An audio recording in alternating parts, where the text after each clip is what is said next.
Assalamualaikum warahmatullahi wabarakatuh. Bismillah, alhamdulillah, assalatu wassalamu rasulillah. La haula wa la quwata illa billah. Kali ini saya akan menjelaskan tentang rencana pembelajaran semester mata kuliah profesi kehumasan program studi komunikasi penyiaran Islam Fakultas Dakwah dan Komunikasi Islam Institut Agama Islam Negeri Kudus pada pertemuan ke-14. Sub capaian mata kuliah untuk pertemuan ke-14, mahasiswa mampu membuat karya tentang kemampuan menulis untuk publikasi, tujuan organisasi, etika profesi kehumasan, kesetaraan gender dalam profesi kehumasan, dan menunjukkan penguasaannya. Jadi karya ini nanti sebetulnya adalah karya video ya, yang untuk kelompok, sedangkan untuk individu portofolio. Sebelum kita sampai ke lebih detail tentang karyanya, intinya di pertemuan ke-14 ini pembahasan atau pokok bahasanya atau materinya adalah keterampilan profesi kehumasan. Yang lebih spesifik yaitu kemampuan menulis untuk publikasi tujuan organisasi. Ya, bukan publikasi diri sendiri, bukan sekedar bukan publikasi suatu peristiwa, tapi publikasi tujuan organisasi. Publikasi tujuan organisasi ini bisa merupakan publikasi atau reportase misalnya ya, tentang suatu kegiatan, acara, atau kejadian yang menimpa perusahaan. Namun dari sudut pandang yang menguntungkan perusahaan atau dari sudut pandang sisi positifnya perusahaan. Itu bedanya menulis untuk publikasi dengan tujuan organisasi. Jadi kalau kita seorang jurnalis, kita harus menuliskan fakta apa adanya. Kejadian atau menuliskan feature ya atau tulisan khusus itu apa adanya.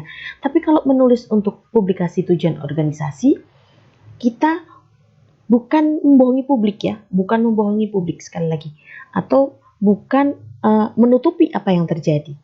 Yang terjadi bisa disampaikan dengan angle atau perspektif yang akan menguntungkan perusahaan atau organisasi. Yaitu kemampuan menulis untuk publikasi.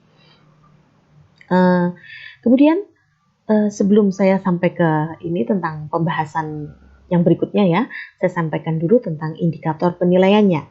Memang agak padat materinya, namun sesungguhnya ini merupakan suatu hal yang atau skill atau ilmu atau informasi yang perlu menurut saya ya diperoleh oleh teman-teman sebagai bekal untuk nanti kalau berprofesi kehumasan. Jadi indikatornya adalah kreativitas membuat karya tentang kemampuan menulis untuk publikasi tujuan organisasi, etika profesi kehumasan, kesetaraan gender dalam profesi kehumasan. Kemudian kemampuan membuat portofolio tentang kemampuan menulis untuk publikasi tujuan organisasi, etika profesi kehumasan, kesetaraan gender dalam profesi kehumasan. Jadi itu tiga bahasan ya yang saya rangkum dalam satu pertemuan gitu. Itu bisa nanti teman-teman jelaskan sendiri-sendiri, bisa teman-teman combine atau gabungkan. Ya, kemudian indikator berikutnya, ketepatan menunjukkan penguasaan kemampuan menulis untuk publikasi tujuan organisasi, etika profesi kehumasan, kesetaraan gender dalam profesi kehumasan. Kriteria penilaiannya adalah kreativitas, kemampuan, dan ketepatan. Bentuk penilaiannya adalah observasi untuk menilai sikap, karya video untuk menilai psikomotorik, dan portofolio catatan perkuliahan di blog masing-masing untuk menilai keterampilan umum dan keterampilan khusus. Metode pembelajarannya masih kuliah dan diskusi kelas ya. Untuk pertemuan ke-14 yang memimpin adalah kelompok 12. Nyaris sebelum kelompok terakhir ya, kelompok 12. Jadi kelompok 12 sebelum pertemuan sudah menghasilkan karya video tentang materi kemampuan menulis untuk publikasi tujuan organisasi. Jadi teknik menulisnya seperti apa atau mungkin jenis publikasinya seperti apa. Langsung ditampilkan contohnya juga boleh. Kemudian etika profesi kehumasan. Jadi di mata kuliah sebelumnya atau mata kuliah tentang public relation ya, mungkin disampaikan juga ya tentang etika public relation gitu. Jadi semua profesi itu memiliki kode etik atau etika profesi. Nah, di pembahasan etika profesi kehumasan kali ini mungkin bisa ditunjukkan atau di browsing, dicari dan disampaikan kepada kita kasus-kasus yang melanggar kode etik kehumasan misalnya. Misalnya apa? Yang paling sering itu kasus pelecehan ya. Nah, ini juga nanti akan nyambung ke kesetaraan gender dalam profesi kehumasan dan menunjukkannya di kelas. Jadi sering terjadi itu seorang profesional humas itu yang dia itu penampilannya menarik, kemudian supel, ramah, itu disalahartikan gitu oleh stakeholder atau oleh konsumen atau oleh publik gitu sebagai pribadi yang gampangan, sehingga akhirnya ketika bercanda kemudian tidak sengaja mengarah kepada pelecehan seksual. Nah, itu pelecehan seksual itu mungkin ya menyentuh gitu kan ya, kemudian verbal itu, guyonan verbal itu kadang-kadang sometimes itu bisa mengarah kepada pelecehan seksual gitu ya. Oke. Kemudian kelompok 12 harus memimpin mengelola diskusi kelas ya. Jadi mengelola kelas untuk melakukan diskusi dan menunjukkan penguasaan kemampuan menulis untuk publikasi tujuan organisasi, etika profesi kehumasan, kesetaraan gender dalam profesi kehumasan oleh peserta perkuliahan.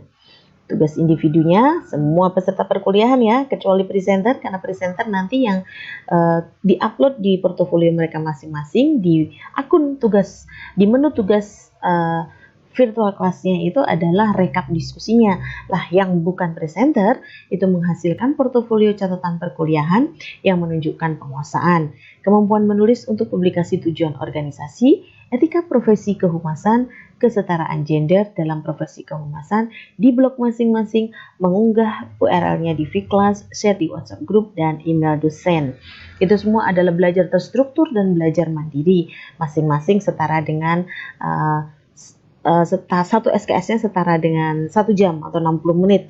Karena 3 SKS ya, profesi kehumasan ini bobotnya 3 SKS, maka belajar terstruktur dilakukan selama seminggu itu 3 jam untuk mata kuliah profesi kehumasan, profesi kehumasan, belajar terstruktur, mengerjakan tugas dari saya, itu belajar terstruktur ya, dilakukan selama 3 jam, dan belajar mandiri, memperkaya diri sendiri, atau misalnya belajarnya itu, belajar terstrukturnya masih kurang, nah itu bisa masuk belajar mandiri, 1 minggunya 3 jam untuk mata kuliah profesi kehumasan. Itu saja dari saya. Terima kasih atas perhatiannya. Oh ya, maaf, hampir lupa. Yang berikutnya adalah presentasi penilaian, yaitu 3%. Jadi nanti kalau teman-teman sudah mengunggah tugasnya nih, nilainya kok cuma dapat 3, itu maksudnya adalah 3% ya. Itu. Jadi untuk memudahkan saja. Ya, skalanya bukan dari angka 1 sampai angka 100, lebih kepada persentase. Itu saja dari saya. Saya mohon maaf apabila ada kekurangan dan kesalahan. Semoga bermanfaat. Wallahul muwaffiq ila aqwamit thoriq. Wassalamualaikum warahmatullahi wabarakatuh.